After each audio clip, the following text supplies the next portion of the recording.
En 1981, l'aristocrate britannique Diana Spencer va épouser Charles, fils de la reine Elisabeth II. Elle se prépare pour le mariage du siècle que 750 millions de personnes s'apprêtent à scruter depuis leur téléviseur, de quoi mettre la pression sur la jeune femme au sourire aussi joli que timide. Mais ce n'est pas seulement le poids de la couronne britannique qui pèse sur le cœur de Lady Di, la relation de son futur époux avec Camilla Parker Bowles a de quoi lui causer des tourments. Un cadeau qu'il lui a offert symbolise la force de cette relation à laquelle il n'a jamais pu renoncer, comme le raconte Vanity Fair. Si son mariage avec le prince Charles se prépare à grands pas, Lady Diana ne peut s'empêcher de penser à une autre femme qui tient une grande place dans le cœur de celui à qui elle va dire oui.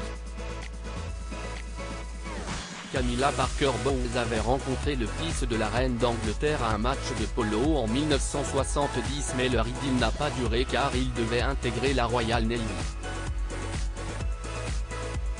Une histoire d'amour avortée mais qui ne va pas disparaître les années passant, malgré son mariage avec l'officier des Horse Guards, Andrew Parker Bowles, futur père de ses 2 enfants.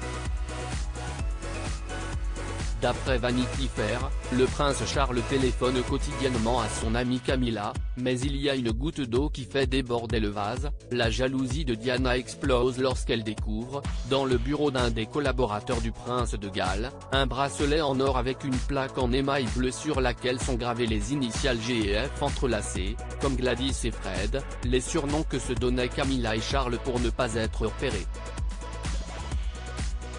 Une découverte que Charles confirme, le précieux objet est bien destiné à Camilla, mais pour lui il signifie concrètement leur rupture, tel un cadeau d'adieu.